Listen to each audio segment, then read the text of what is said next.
Martha, over to you, because I would like you to introduce yourself. I know you live on the borders of USA, near Canada, which sounds really interesting. As again, I love having guests from all around the world, because I live in England, and so it's always nice to meet people from around the world.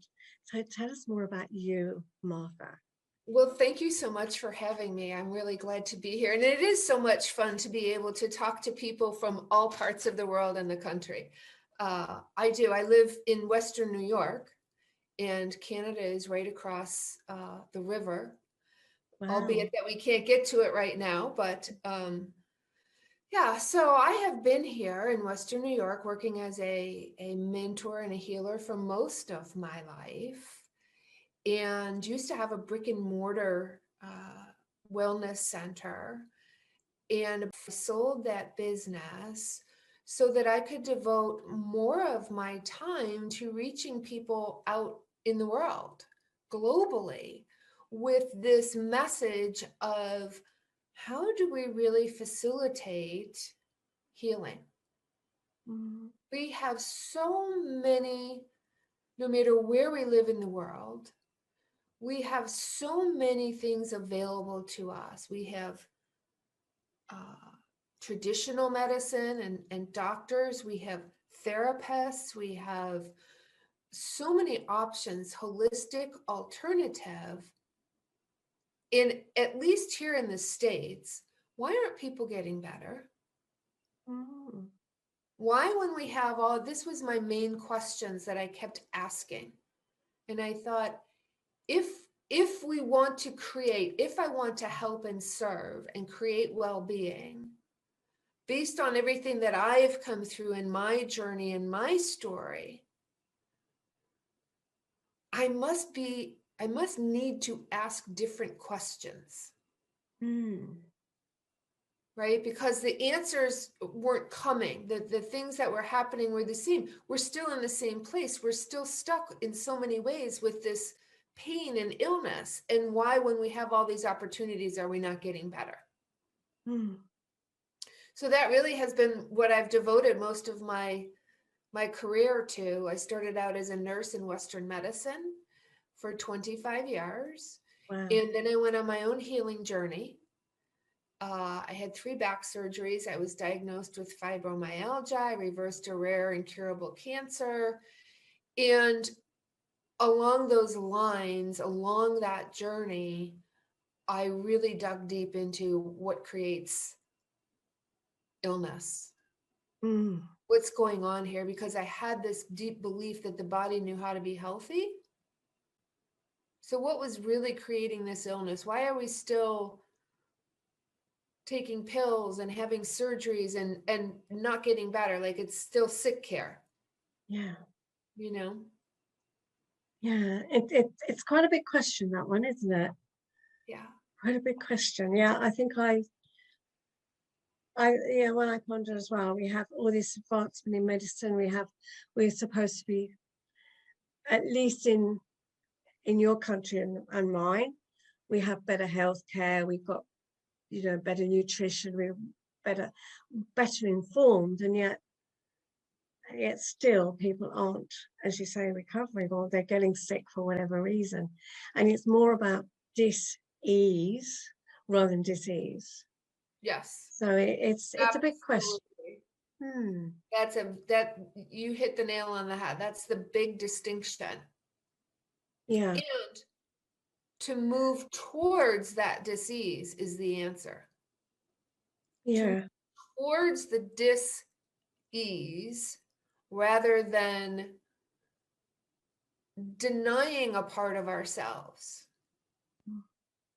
This, especially in the US, it's this, they say that it's an integrated healthcare, right? They call it managed care, but it's really not, because there's still this separation between the physical, the mental, the emotional, and the spiritual. They're still treating each thing individually, and Yeah. yet we're one being, one body, one heart and soul and spirit. That's, you can't leave any piece out. No, you can't. And I think that's the problem, as you say, a lot with And I'm not knocking Western medicine, because what would we do without it?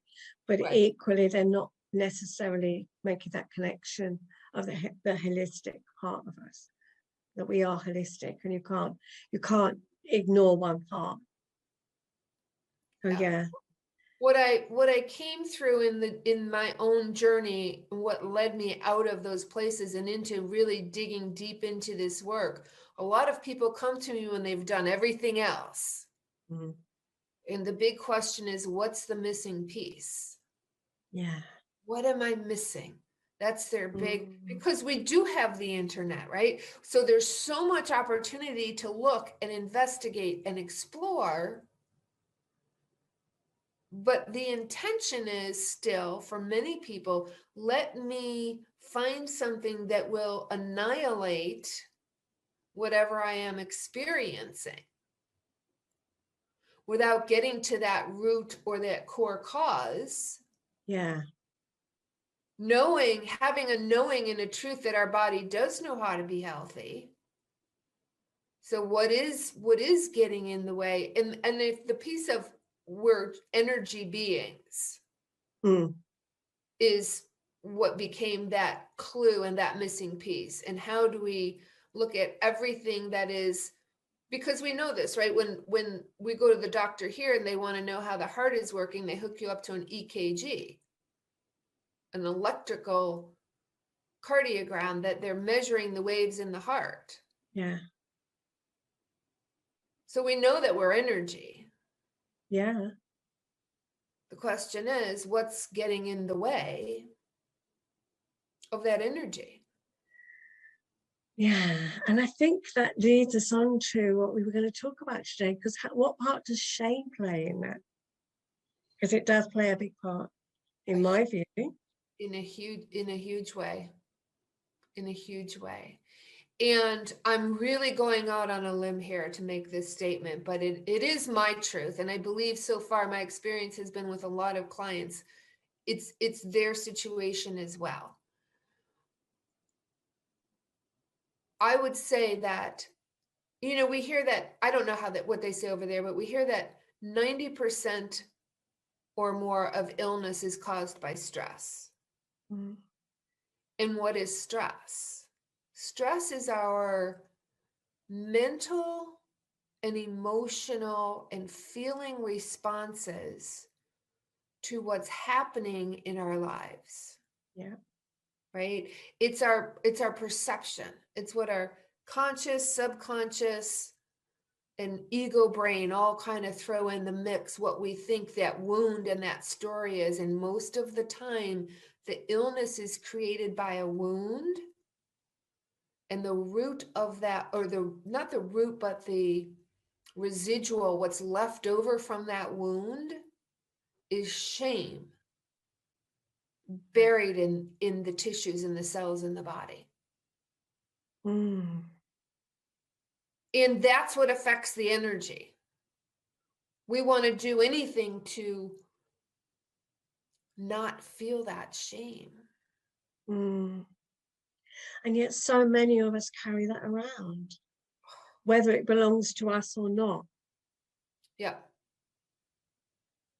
Yeah, Yes, that's the key, right? Whether it belongs to us or not. We think we take on a lot of, from zero, from in the womb till 7 years old, that conscious mind, we don't have the ability to reject what's being programmed into us. mm, So if we have heard stories and we took them on as truth and beliefs, now it's not to say that our parents didn't have good intentions, but they're carrying their own shame. yeah, And so it gets passed on and passed on and passed on and passed on. And I look at that as we talk about, well, I have an illness because it's genetic. Well, there's genetic DNA and there's spiritual DNA. And a lot of that shame gets transferred through that spiritual DNA.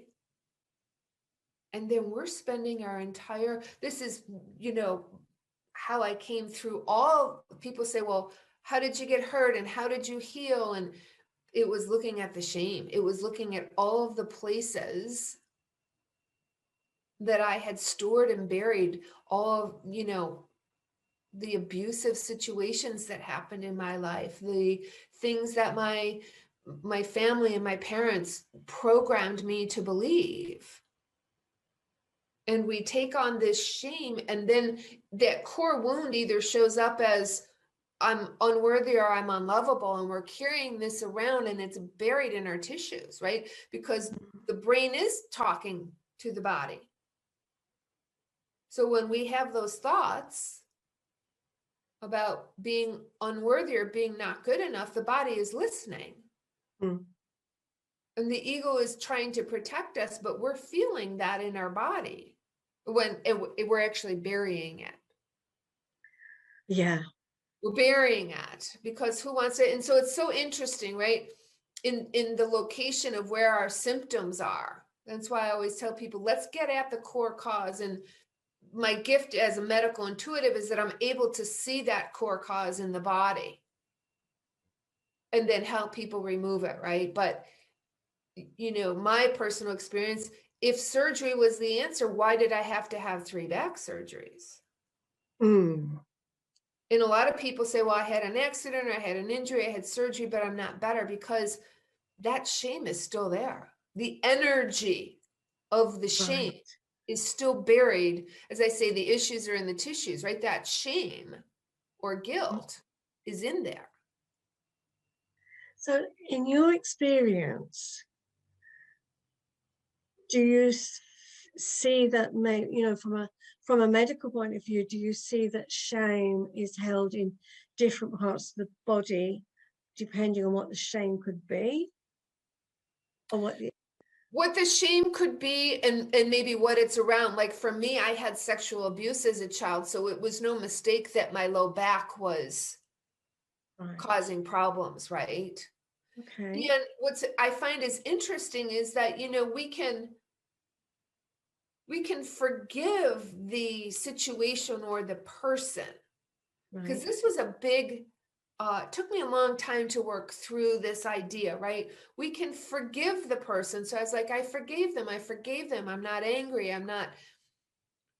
But when those events happened, we had the shame, and that's the part that gets buried. Yeah.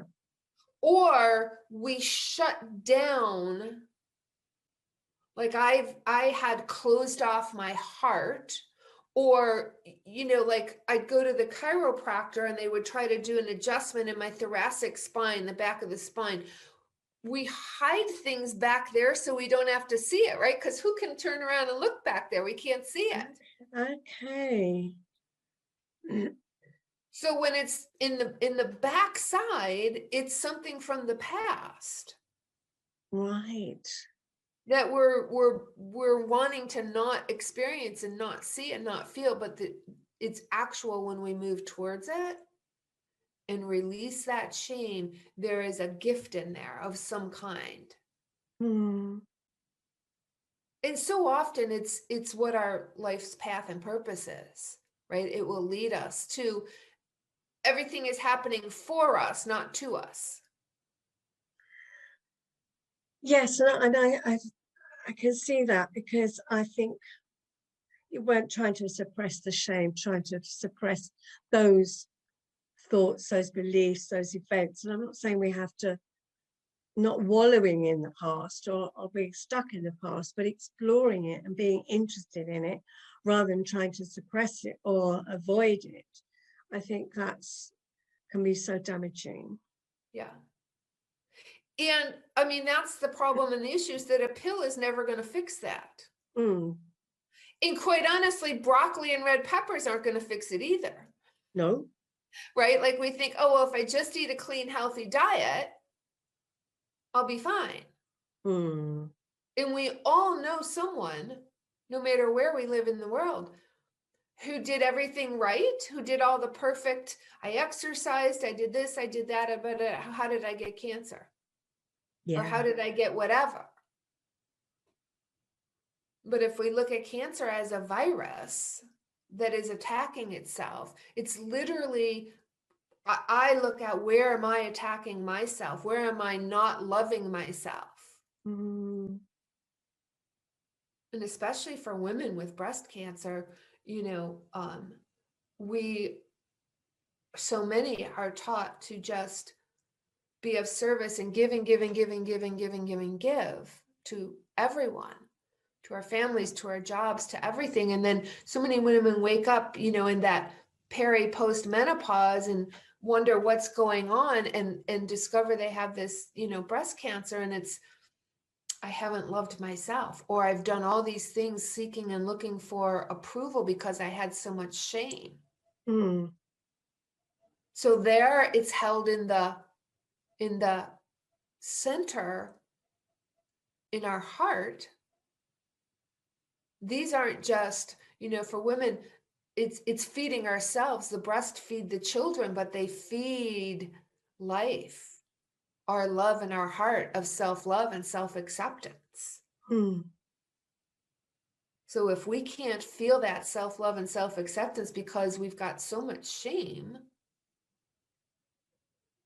that energy is going to get shut down Mm. the cells in that area, right? And that's quite interesting because I had breast cancer about 30 years ago. Wow. And I've always been intrigued about, I knew it wasn't, what is a cancer? It's quite a subject. I haven't explored it a great deal. Why? Because I didn't want to go there, basically. But there's something there. I knew it wasn't just an area that, of course, it wasn't just physical. I knew there was more to it than that, because basically, cells reproduce all the time. So what turns them into one of the cancers? Because we know there are lots of cancers. What was it? So what was it in my life? And, there have been so many traumas in my life going back to childhood, the rejection of my mother. There've been, I had polio when I was 4 years old as well. So that's another one, of which I was very fortunate to recover. I was thinking I'm like a cat with 9 lives, because my body has gone through quite a lot, really, but I'm very fortunate. And then the kind of broken marriages and so on. So, what was it? It's interesting, isn't it, that how our body will react, or what's that dis-ease will manifest itself in some way. Yeah. And the question that I would ask is, who did you change and become as a person because of it? Right?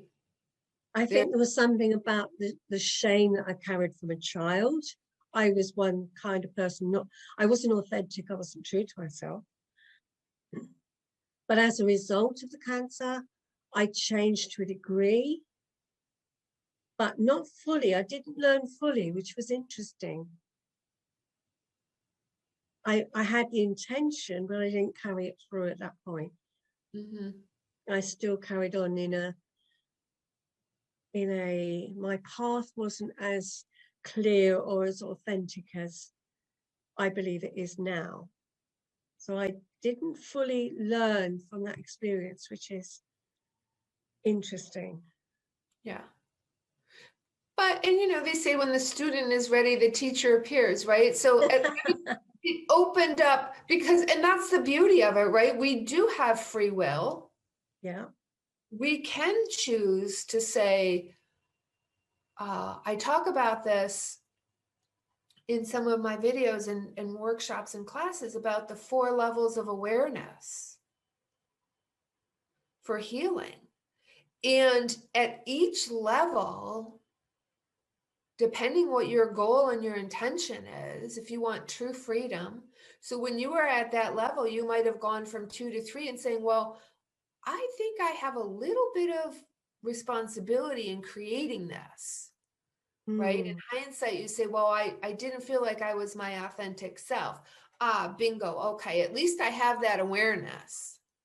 I may not take full action and responsibility on it right now, but I've gotten the awareness. And when I'm ready, I can go further and deeper if I choose to, if I really want to be fully embodied in my empowerment and my self-healing, right? But at each stage, you would have had to take more responsibility for yourself at that level. Maybe it was just too much. Maybe you were like, just let me survive this for now, and then I'll look at, you wouldn't have been the first person to make a bargain with God or, that higher power that says, just let me live and then I'll change.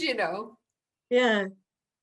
I just found it interesting though, because yes, that was a life-threatening, situation that I had to face. But it did. I had a different perspective of life, certainly, but I think, there was still more learning to go on, more awareness, and I don't think we ever stop developing, changing, learning, and so on. So I think there is. You can't say, well, now I'm sorted, because Right. life isn't Right. like. But it's interesting that I thought I'd learned. I believed at that point, this is life changing. This is la la la la. But actually, it wasn't. It, like you say, it was one of those levels of awareness, or it was a stepping stone to that next part of my journey, if you like. It opened the door. Yeah. Open the door, but not. I, we can't live with regrets. But I think if I look back, if only I had learned a bit more at that point. But hey, that we can't live with regrets. I learned, and it was just part of it. But I guess I did carry a lot of shame around with me. So I think there was something very much around that. Not be, the not good enough followed me from very early on, and then that carried on, because I felt I was never lived up to what my parents wanted. Yeah. What they And what believed. happens, I have worked a lot with anxiety, with depression, through my own experience of it, right? Because back to that idea of being energetic, if we think of our body as a container of energy, when most of our energy and our thoughts are going into survival, in other words, what can I do? We're in our head, spinning round and round and round on that loop, on that gerbil wheel, going, what can I do today to avoid feeling pain? And everything, emotional pain or stress, and all of our energy is just looping in our brains. Underneath that, in our actual physical body, we've shut down. Yeah. Because we don't want to feel the pain, the emotions, and the feelings. And energetically, like our hearts are closed and shut off, the energy can't move and flow like it's supposed to through the cells, through the chakras, through the meridians, through, this whole life force that we are breathing.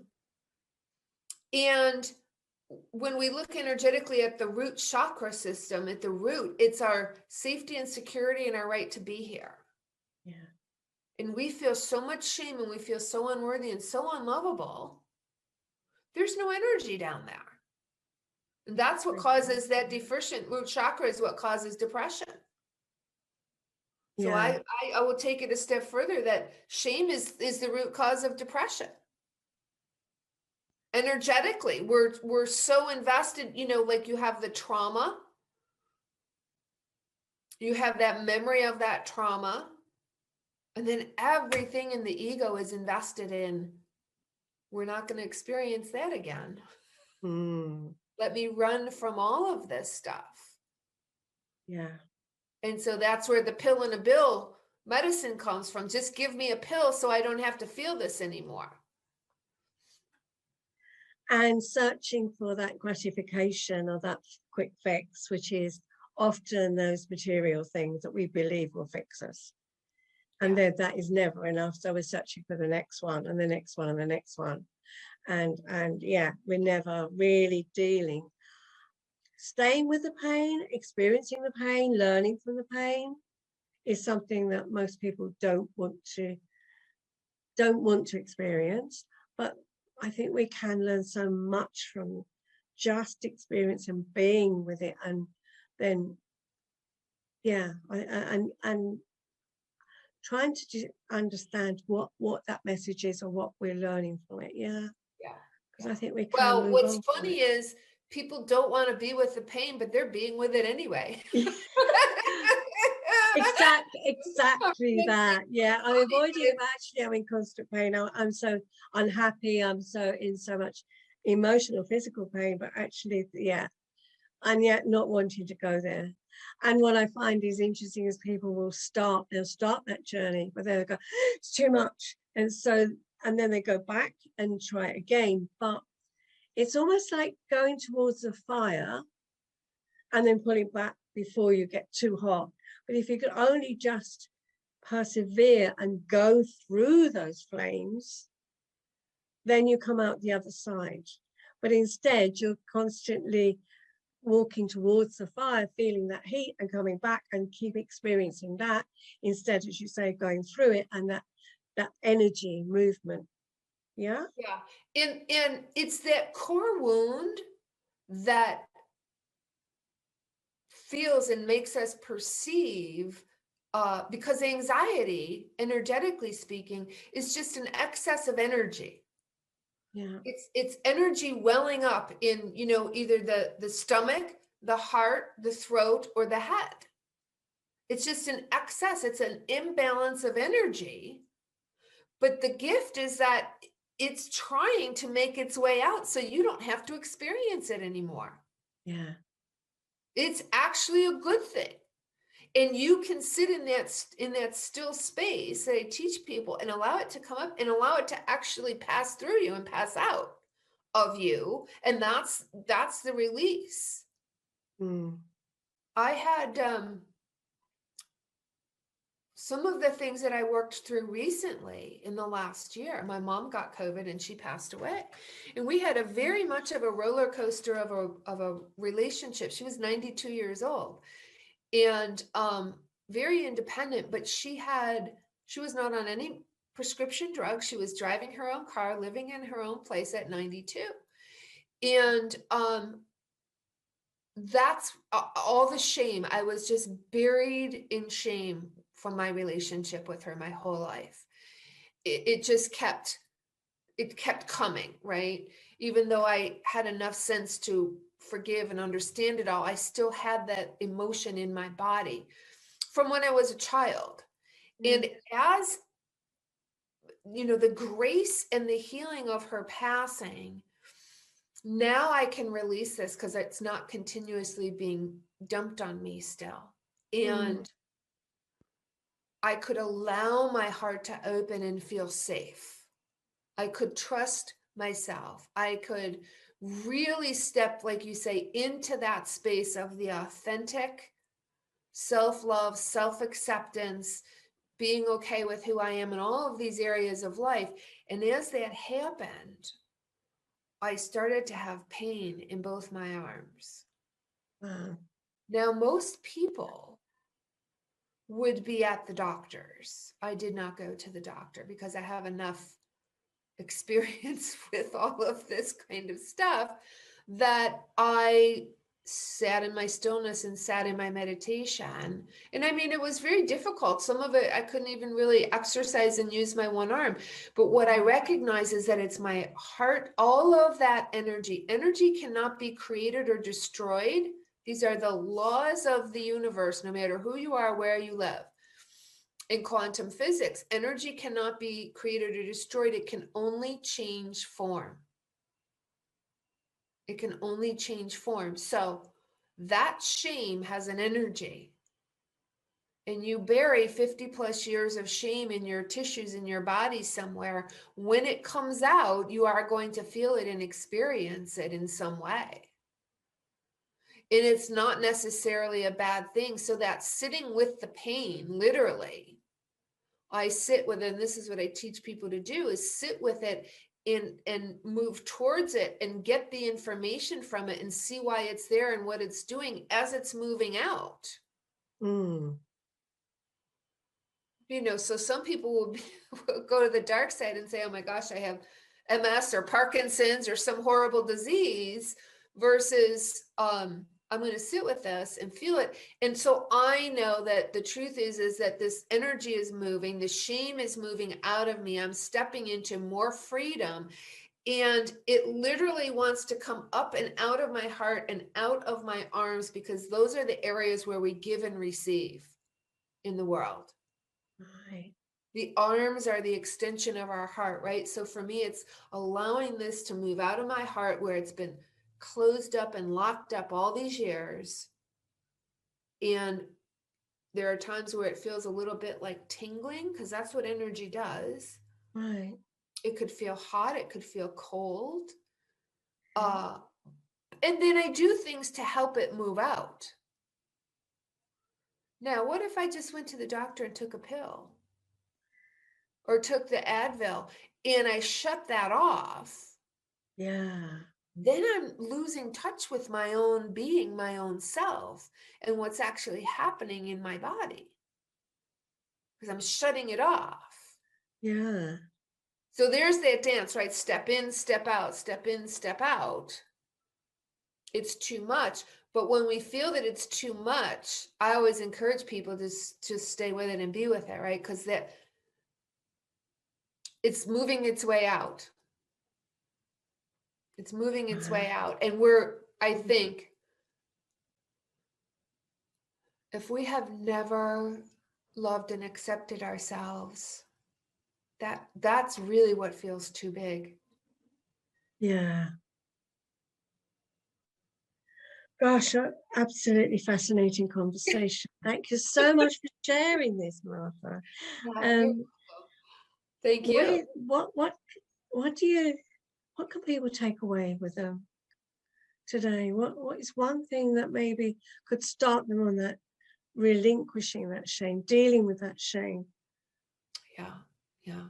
Recognizing that it's energy, recognizing that it's an emotion and it's a feeling and it can feel scary, but it's energy. And you actually do have the ability to move that energy, to control the flow and the movement of the energy, right? We think we're not in control, but we actually are in control of our energy and our body. We can take that responsibility back if we've given it away somewhere. Yeah. And just to remember, it's energy. If we sit still in our place, we are safe, and we can move that energy and allow it to pass through us. That's really there's really thought-provoking. So I hope people take that away with them. That's great. And get the assistance, right? From me, from you, from have a guide. Will help you move through your sticking points. I'm going to put all your details in the show notes, because I'm sure people will want to get in touch with you. But one easy way that people can contact you. Yes, absolutely. They can go straight to my website at marthablessing.com. And there's a page there with several free tools that I invite them to explore. That's great. Thank you so much for this. I've enjoyed this. Thank you very much, Martha. I hope you've enjoyed this episode. I'd love to hear from you and what you think, so do get in touch. If you'd like to learn more about me, how I help people who are struggling with issues relating to their personal life or relationships, as well as finding out how you can work with me, go to my website, www.wendycapewell.co.uk, where you can find my contact details and book a free call with me. You really don't have to struggle alone. Until next time, take care. Bye.